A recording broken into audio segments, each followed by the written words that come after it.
বর্ষাকাল এসে গেছে। এর মানে বাঙালিদের রান্নাঘর থেকে হয় ভেসে আসবে ইলিশ মাছের গন্ধ, না হয় আসবে খিচুড়ির গন্ধ। খিচুড়ি না হয় অন্য কোনো দিন হবে। আজ ইলিশ মাছের একটা রেসিপি তোমাদের সঙ্গে শেয়ার করছি। এই রেসিপিটা আমার হাজব্যান্ডের অত্যন্ত প্রিয়, শোলা কচু দিয়ে ইলিশ মাছের পাতলা জিরের ঝোল। চলো দেখে নাও আর শিখে নাও, শেষ অবধি দেখো, কিন্তু টেস্টটা কিন্তু অসামান্য। নমস্কার বন্ধুরা, কেমন আছো সবাই? কুকিং শুকিং বাংলা চ্যানেলে তোমাদের অনেক স্বাগত।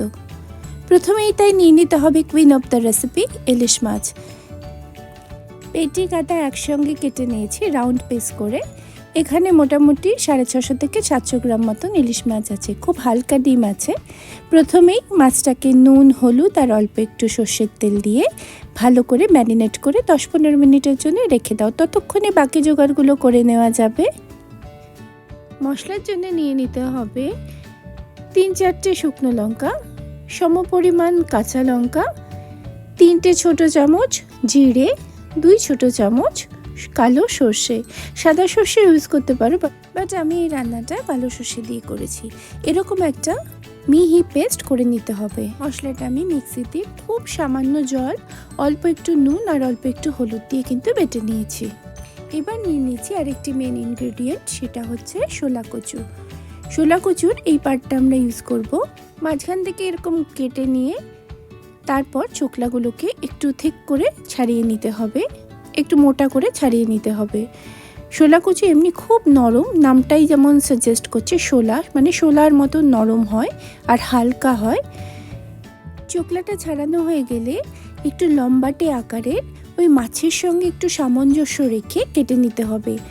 আমি সামান্য নুন দিয়ে গরম জলে শোলা কচুগুলোকে একটু ভাপিয়ে নিচ্ছি। বেশিক্ষণ ভাপালে কিন্তু গলে যাবে। এই 1 মিনিট মতন ঢাকা দিয়ে ভাপালেই হবে। মিনিট খানেক পর শোলা কচুটাকে জল ঝরিয়ে একটা ঝাঁঝরিতে এভাবে রেখে দাও, এতে সমস্ত জলগুলো চলে যাবে। এবার মূল রান্নায় চলে আসি।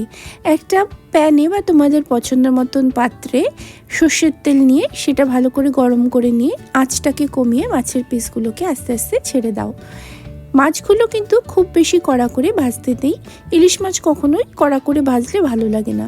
সেই নুন হলুদেই কিন্তু শোলা কচুগুলোকে আমি একটু মাখিয়ে নিচ্ছি। মাছগুলোকে এপিট ওপিট করে মিনিট 2-3-এর জন্যে ভেজে নাও। জাস্ট একটু রং চলে আসলেই মাছগুলোকে একটা পাত্রে তুলে রেখে দাও, আর সেই তেলে দিয়ে দাও ভাপিয়ে রাখা শোলা কচুর টুকরোগুলোকে, আর হালকা সটে করে সেগুলোও একটা পাত্রে তুলে রেখে দাও।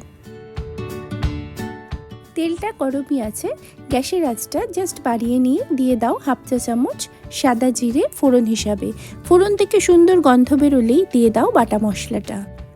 হালকা একটু ফ্রাই করে নিয়ে দিয়ে দাও তাতে 1/2 চা চামচ হলুদ গুঁড়ো আর স্বাদ মতো লবণ।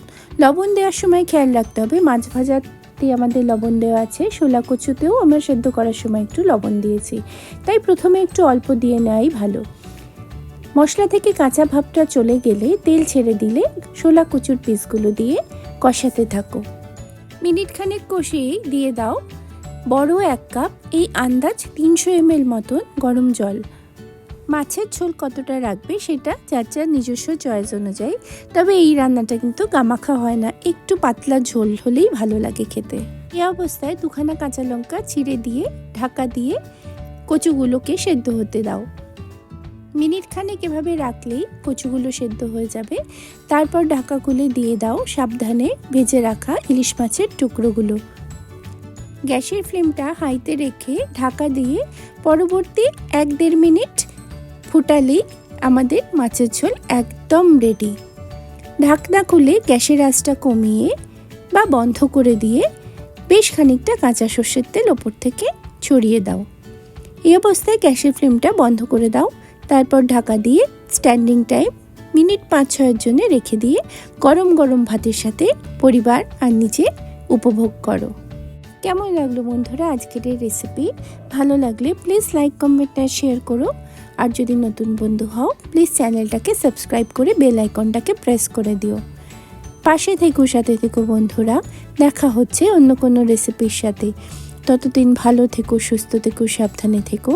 Thank you for watching and bye for now.